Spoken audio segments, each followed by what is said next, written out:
Welcome to the From Imposter to Empowered podcast. I'm your host, Jill Perrick, mindset coach and imposter syndrome expert, and I'm here to tell you that imposter syndrome isn't a life sentence. It's just a dysfunctional way of thinking. If you feel like your ideas are unoriginal, that your message isn't necessary or important, or like you're a complete and total fraud, then you've come to the right place. Time to kick your inner imposter to the curb and create life-changing results for you and your clients. Let's get started. Back, everybody. It has been a hot minute since I have podcasted, and you may not realize that because I come out with new episodes every Wednesday.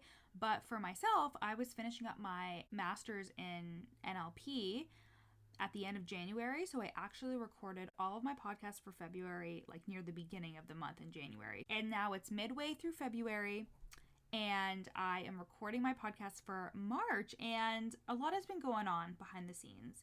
Your coach Jill has been exhausted mentally and emotionally. I hired a new coach. I got told by our landlords that we're going to have to leave the premises in 60 days because the market is just crazy right now with housing because of COVID and everything, and our landlords are selling our house, which is pretty much an asshole move on their part, but not much we can do about it. So now we have to move out.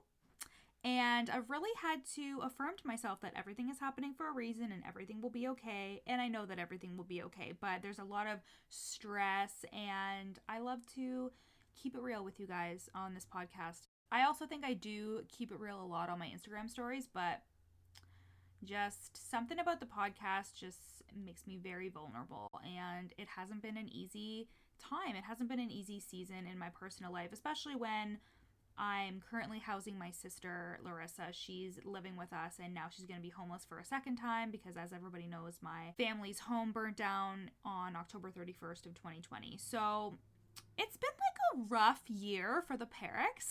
It's been like a rough year. Our dog died in the beginning of January of last year, and then our house burnt down and our cat passed away, and now my sister's getting kicked out of another place. It's a whole thing. But anyways, we will be okay. And something that I always think too is like how much I love my business for like allowing me to have a creative outlet, but also allowing me to know that I'm creating something that is so much bigger than me, that I don't have to worry about having a full-time job forever and working around these things and working this personal life shit around my full-time job, because it's not going to be forever. And just wanted to come at you guys with some like real talk and some stuff that I am currently dealing with, but it's all going to be okay. I did hire a new coach, and that just like really threw me off my rocker. And like I say that in terms of being like I invested a higher amount, the highest amount that I've ever invested in a coach. So she was $18,000 US, and that converts to like $23,000 or $24,000. And I want to be transparent about this because it was really scary. And every time I take another leap towards my next level, it is terrifying and it never feels good. I'm always like, fuck, am I making the right choice? I had this housing thing that I kind of knew was already happening, but like wasn't sure if it was going to be legit or not, and I invested in her anyways.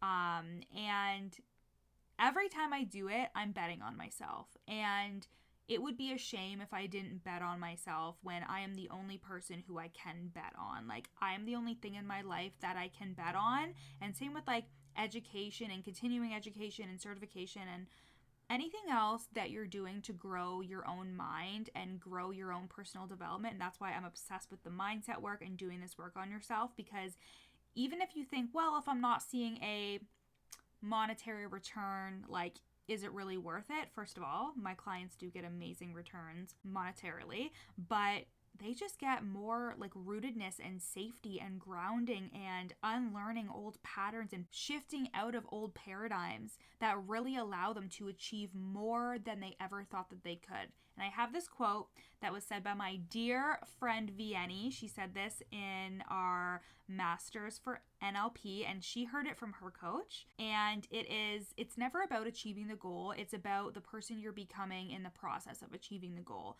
So basically saying that, yes, we want to achieve our goals. We have desires. We want to put them out there. We want to work towards them.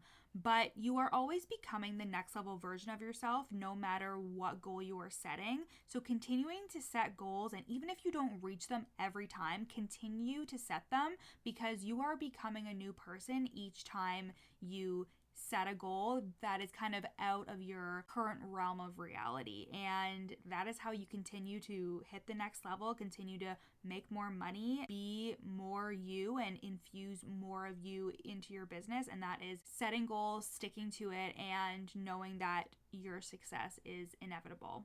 So that leads me to talk about my client Chelsea for a hot minute. Chelsea is one of my From Imposter to Empowered group coaching clients. She literally came in at the very last second, swooped in and was like, hey, I saw your Instagram live. I saw that you were launching last week, but it closed, but I really want in. Can I get in? I was like, hell yes, let's do this. And she came in, and then she actually turned into a one-to-one client. And Chelsea created, guys, she went into this deep dark hole. At the end of 2020, she had a wait list and a launch, and she completely ghosted it all. She had fear and imposter syndrome, and all these things were coming up for her. We did a little bit of work, like just a little bit of identity work, peeling back the layers as to why she was so afraid and the fear that she was experiencing, and everything else that was stopping her from really showing up and like running her fucking business. We did a little bit of work on that, and her business has exploded. She signed 5 clients in her group coaching program, and then she signed 2 high ticket one-to-one coaching clients and secured $12,000 in sales literally the second week that we started working together one-on-one. So we literally had one call, and she secured $12,000 the next week. It was fucking unbelievable. We were like screaming at each other over Voxer. And it's not even about the money that was exciting for me. It was the fact that she had created this amazing success in such a short amount of time after she was convinced it was going to take her so long to get out of the deep dark hole that she was in. And she was telling all these stories around the past things that she's done and the past clients that she's coached, and what if I'm not capable? And her brain was just trying to pull her back from really achieving what she was meant to achieve. And when we did the work, amazing things happened for her. So I'm so proud of you, Chelsea, and I'm going to be shouting out each one of my clients whenever I start a podcast episode, because they are truly amazing, and I think that we should celebrate. I mean, I love celebrating monetary wins. Of course I do.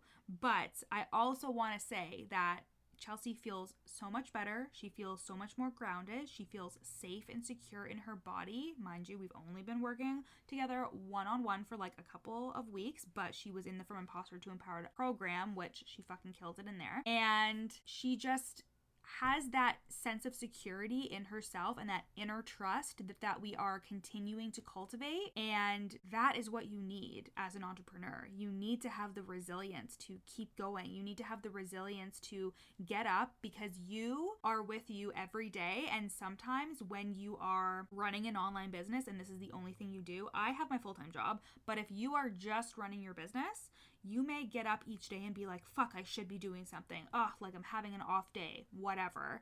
And when you are able to ground yourself, trust yourself, know that you will be successful no matter what, and that you can create your life, amazing things happen, because you stay consistent, you stay the course, you know that it doesn't mean anything if you have an off day or a negative emotion or whatever.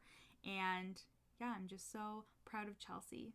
And I love you, Chelsea, and I am so proud of all of my clients, but I just decided to shout out Chelsea today. Okay, so let's get into the episode. I always say they're going to be short, and they never are. I need to stop saying that. So today, I wanted to talk to you guys about something that you're probably doing that you don't even realize you're doing, and that is focusing on what not to do instead of focusing on what to do.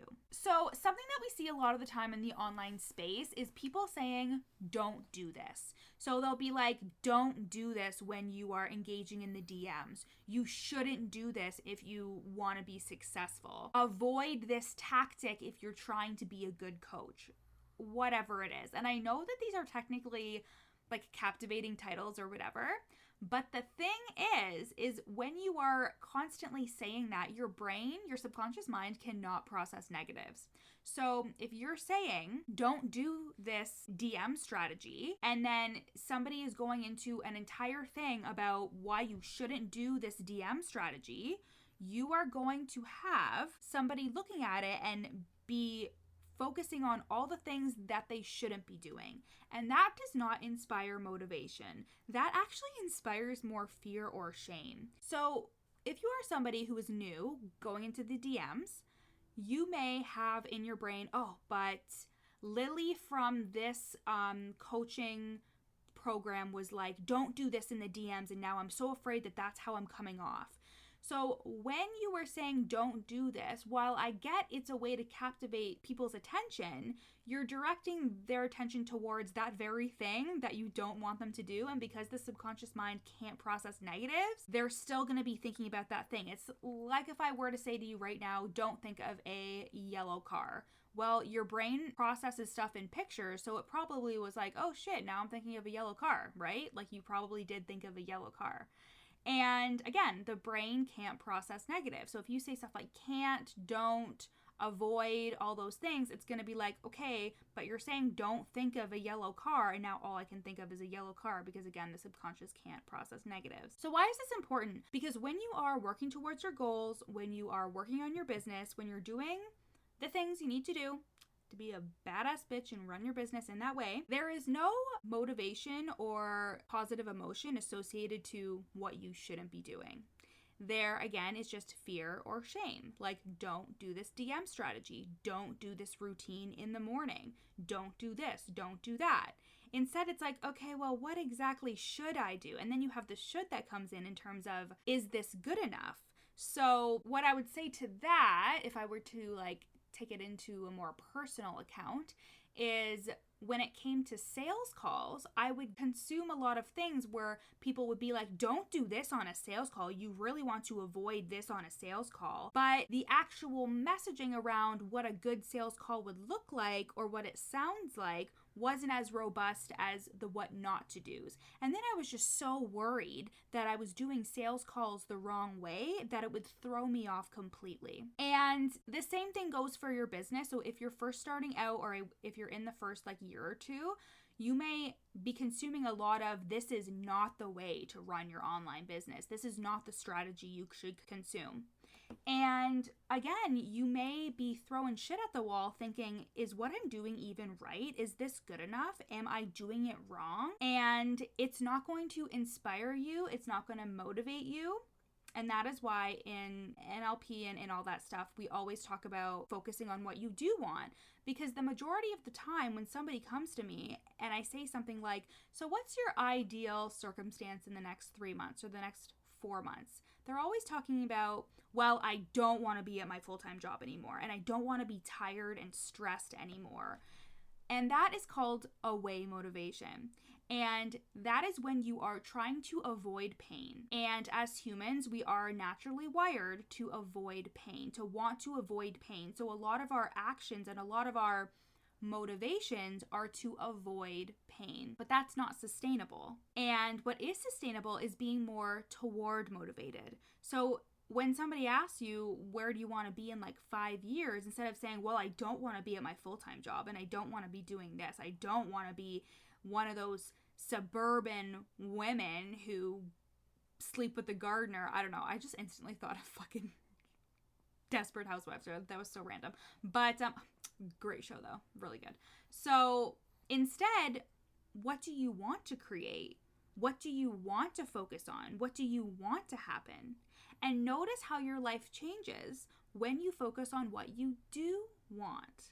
Because when you focus on what you do want and your brain is trained to look for the things that you do want, then your brain is trained to look for the things that you want. It's trained to keep an eye out for the things that you're talking about and working towards. But if you're constantly saying to yourself, like, oh, in 5 years, I don't want to be at my full-time job. It is just so exhausting, so stressful, and I don't want to be stressed out all the time. What are you giving your energy to? The full-time job, the stress, the negativity that's associated to it, that you won't even know what the good life looks like even when it hits you in the face, because you haven't really clearly identified, well, I would love to work my business only 2 hours a day. I would love to get up in the morning and have a nice Nespresso. I just got my Nespresso machine and oh my God, it's magical. I will probably still go to Starbucks every once in a while though, for sure. So I get up, I make my Nespresso, I journal in my journal. I feel so at ease and calm, and there's payments rolling in. That's the type of shit we like, because that's the type of shit that you should focus on, because then your brain starts working towards it. It becomes something that is coming into your awareness. And we all know about the conscious critical faculty, which is that filter that filters out anything that you don't really think is like legitimate. So when your subconscious mind is focusing on those things, then you have that reticular activating system, which is trained to notice the things that you are putting top of mind. And that's why we have the morning routines, and that's why I recommend to all my clients to have some type of routine where you're affirming your goals and you do your gratitudes, because whatever you put top of mind, your reticular activating system is paying attention to, and it is helping you reinforce those things in your everyday life and helping you look for the positive, look for the good, raising your vibration, and then making you a vibrational match for what you want in life. Now, doesn't that sound better than focusing on all the things you don't want to happen, or that you don't want to achieve, or that you are trying to avoid, like your negative emotion, and never really knowing what it is you actually want? Because I was somebody who always wanted to avoid pain. I did everything just to avoid pain. I was so away motivated. But if you were to ask me, well, what do you want your life to look like and what things do you actually want? I couldn't give you an answer.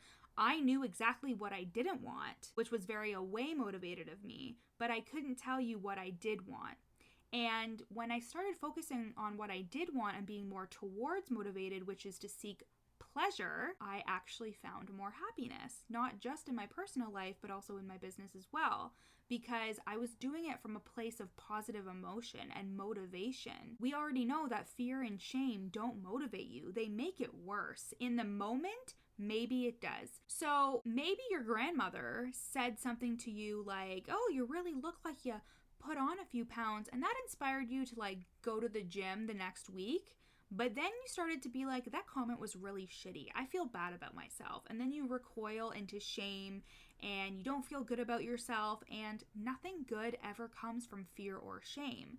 And I think we're just so conditioned as a society that like you need to be disciplined, but like it can be positive discipline because you're excited about this life you're creating. You're excited about this business that you're creating. That's where I come from whenever I'm creating content. Listen, I am a really good writer, and writing Instagram posts can still be hard for me because I think about it and I'm just like, oh my God, I'm gonna have to write this Instagram post and blah, blah, blah, whatever. But when I reaffirm to myself, you are writing this post because somebody's going to see it and they're going to love your message. They're going to follow you. They're going to want to work with you. And then you're going to make thousands of dollars and you're going to be able to run the business that you really want to run. That sounds a lot more fucking fun than like, oh, you're not going to get any clients if you don't write this post. And again, we want to inspire positive emotion and positive motivational strategies because nobody ever grew from being shamed or fear-mongered. I know that you will probably say, well, as somebody who deals with imposter syndrome, Jill, I think I'm just more disciplined because I'm afraid somebody is going to figure me out. But honey, we've been over this. That just perpetuates a longer cycle of shame, and it is not conducive for you in the long run, because when you act out of fear, you wreak havoc on your mind and on your body. You become emotionally exhausted because you're so afraid somebody's going to find you out. You never feel good and rooted and worthy and safe in your body. You feel uncomfortable and unsafe and feel like you need to do more, and you cross your boundaries. So basically, assess why you do the things that you do. If you are like, okay, how do I figure out if I'm more towards or away motivated? Just assess why you do all the things you do. Look at your goals. Is it hard for you to think of where you are in 10 years? Because you think, well, I don't want this, or well, this is where I'm at right now. I can't possibly see myself achieving this. And it could be because you are away motivated. You're just trying to avoid pain. You're trying to avoid negative emotions. You're trying to avoid shitty things. So you create these goals or these things that you think you need to do just so you can avoid pain in your life. But what if we instead flipped it on its head? What if we said instead that you were working towards seeking pleasure, that you were working towards achieving something because it would make you feel good, it would motivate you, it would inspire you. And that is the basis of your goal setting, and that is the basis of you achieving everything you want in your business, because if you're more towards motivated, you are more likely to stick to the thing. You are more likely to create better serving habits that you can sustain. And that literally rolls into your business and having sustainable habits and doing the things because you want to. Because if you don't really want to, it's going to be hard to show up and stay consistent. And you have to really want to. So you have to have your eye on the prize. It has to be to seek pleasure instead of to just avoid the pain of life. So let me know what you guys think. Screenshot this episode. Let me know. And I am so excited because the week that you were listening to this, the first week of March, which is crazy, it's my birthday month, just so everyone knows. But this is also the first week of the next round of the From Imposter to Empowered program. So the second round kicked off this week. I'm so excited. And the From Imposter to Empowered program is my 12-week group program, and it is the only way that you can work with me other than one-to-one coaching and single sessions. So you can either work with me in a high transformational container in one-to-one coaching, get your butt on the wait list for the From Imposter to Empowered program the next round, which is going to start, I think, in around July. And then you can also opt to do a single session with me. And these are my only 3 offers for the rest of 2021. So if you are ready to change your life, start to become more toward motivated, working towards everything that you want to achieve in your business, and that goes hand in hand with deep personal development and unlearning all of those stories and beliefs that tell you that you're not good enough and that you can't have everything that you're meant to have. If you're ready for doing the work and experiencing massive abundance, then you're going to want to go to the link in my show notes and hit that work with me link, and you can pick your poison. Group program, get on the wait list, or one-to-one coaching, get on the wait list for that, or you can do a single session with me. So I hope you guys have a beautiful rest of your day, and I'll talk to you next week. Thanks so much for listening to the From Imposter to Empowered podcast. Check out the show notes to get started on your free 3-day challenge to overcome your inner imposter. Once you're done listening today, screenshot this episode and share it to your Instagram story, tagging me at YourCoachJill so I can share it on my page. See you next time.